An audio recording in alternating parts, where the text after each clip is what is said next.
Halo warga sekolah, kembali lagi dengan Capsek Sekolah Horor. Apa kabar kalian semua? Semoga baik-baik saja. Di kelas sekolah horor kali ini akan melanjutkan cerita mengenai Indigo Zea bagian kedua. Cerita ini bersumber dari akun Twitter @nazulfa_. Selamat mendengarkan.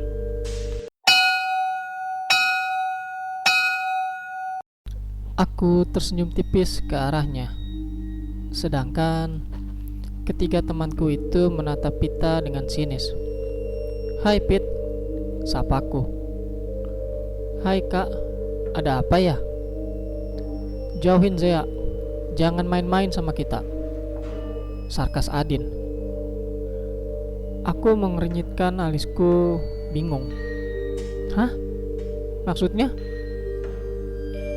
"Jangan berani macam-macam sama Zea," sambung Celia. "Ya udah Yuze, dan lo Pita, kalau sampai berani nyakitin Zea, jangan harap bisa lepas dari muka gua," timpal Farah. Zea mencebik dengan kesal. Apa-apaan ketiga temannya ini? Tak ada badai, tak ada salju di Indonesia, malah berbicara seenak jidat pada Pita. Titik permasalahannya di mana coba? Bahkan aku tak mengerti mengapa mereka menjadi posesif seperti sekarang.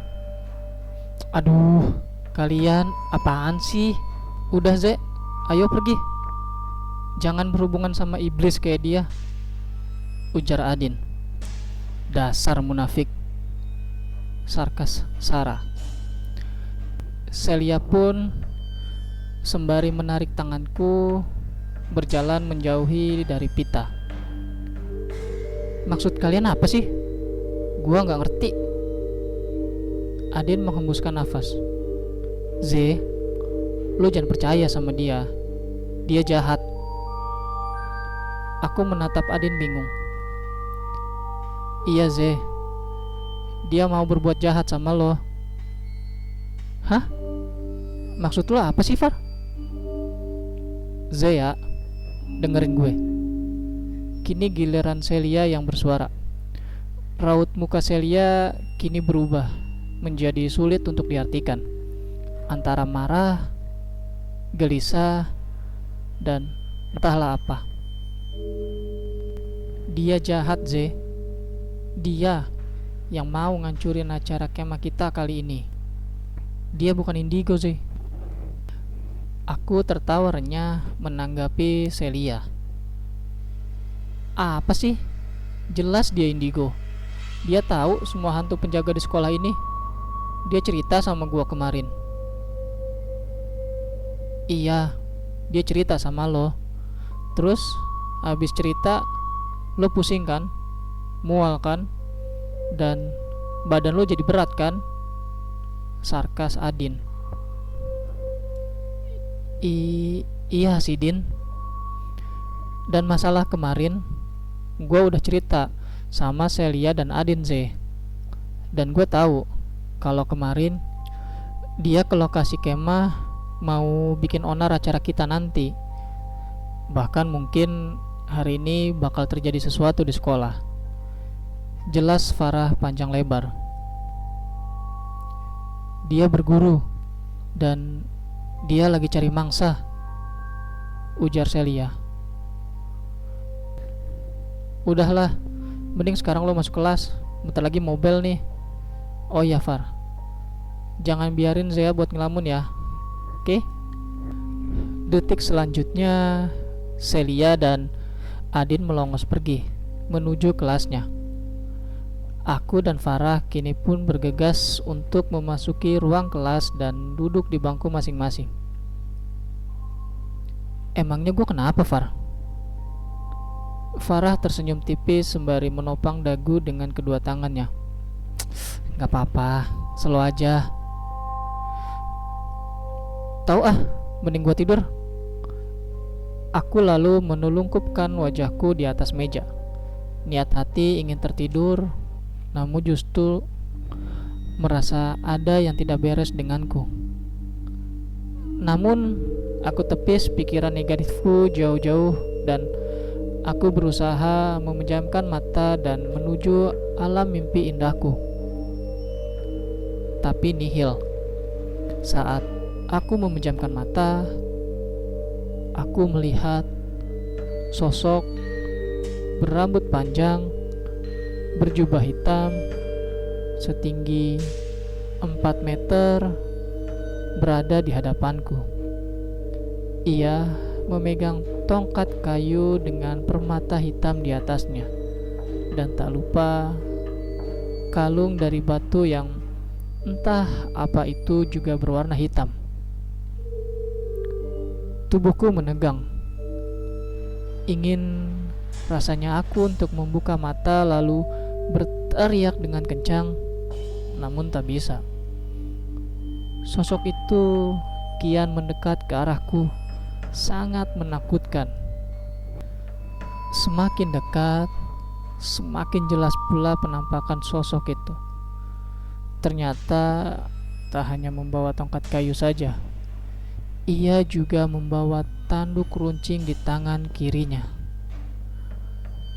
Detik berikutnya, sosok itu pun menusuk dada atasku dan tubuhku menegang.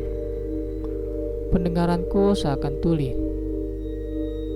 Farah yang sedang sibuk memainkan ponsel pun terkejut bukan main. Seisi kelas kini sudah porak-poranda. Banyak yang menjauh dan mungkin sedikit lagi di luar kelas akan banyak siswa yang mengerubung. Siapa ini? Ujar Farah. Sosok dalam tubuh Zea mengaku bahwa dia adalah penguasa dan tuannya memang cerdik. Farah pun menyuruh salah satu teman di kelas, Tika, untuk memanggil Celia dan Adin. Oh, jadi tuan kamu beraninya main keroyokan seperti ini ya? Ujar Farah. Tuanku itu cerdik, tidak sepertimu. Oh ya? Tapi kan Zea lebih cerdik. Sosok itu tertawa mengerikan, membuat bulu kuduku merinding. Dan sekarang kelas Zea sudah ramai orang. Ada beberapa juga guru yang datang untuk membantu Farah. Anak ini bodoh, pantas untuk mati, dan mati menjadi budakku. Dengan spontan, Farah menampar pipi Zea. Nampaknya kini Farah mulai geram. Enak aja. Zea itu sahabat saya. Dia terlalu rendah buat menjadi budak. Kamu bisa keluar dengan baik-baik atau tidak? Ujar salah seorang guru. Tentu saja tidak. Aku akan pergi jika anak ini pergi. Jadi kalian diam. Kalau kami gak mau diam, bagaimana? Kami mau Zea. Sarkas guru Zea. Oh, begitu. Akan kupanggil semua anak buahku. Sosok itu menepuk tangannya berkali-kali seperti mengisyaratkan seseorang untuk datang. Seketika suasana kelas menjadi tambah mencekam. Hawa dingin dan terasa ramai kini menyelimuti kelas.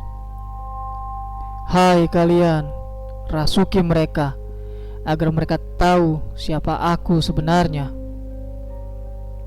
Dalam hitungan detik, sekolah berubah menjadi ramai. Bukan ramai karena ada pertandingan futsal, namun ramai oleh teriakan dan tangisan dari para sosok halus di sekolah ini. Kerasukan massal. Ya, mungkin itu kata yang tepat untuk tragedi kali ini. Sudah kedua kalinya di sekolah ini terjadi kerasukan massal. Ada yang meraung, merintih kesakitan, berteriak, menangis, dan lain sebagainya. Setelah cukup lama, Celia dan Adin pun datang dengan napas tersengal-sengal. Maaf lama, ujar Celia. Iya, tadi mapel Bu Hera soalnya. Setelah mengatur nafas beberapa detik, Celia dan Adin memulai aksinya. Aksi untuk mengeluarkan sosok yang kini merasuki Zea. Sebenarnya mereka sudah sedikit tahu akan ada kejadian seperti ini. Mereka juga sudah tahu siapa Pita sebenarnya. Tapi situasi ini terlalu kacau. Mereka kira yang akan dirasuki hanyalah Zea, bukan hampir satu sekolah seperti ini. Farah, sekarang gue minta tolong lu ke bawah dan ambilin air putih. Dan Adin tolong pegangin badan Zea, perintah Celia. Celia pun kini maju mendekat ke arah Zea. Ia menekan dahi dan leher Zea dengan dalam. Halo buruk rupa, sekarang mau aku bakar atau mau keluar sendiri? Tanya Celia pada sosok itu.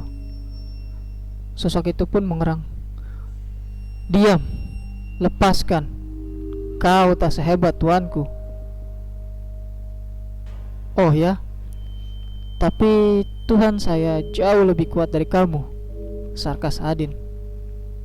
Tidak, tuanku hebat. Dia menyuruhku membawa anak ini, sukmanya dan darahnya untuk dia, dan sisanya akan menjadi milikku. Celia menekan dahi dan leher Zea lebih dalam. Jadi budak kok mau? Aku bukan budak. Kalau makan sisaan itu budak namanya, ejek Adin. Diam kalian.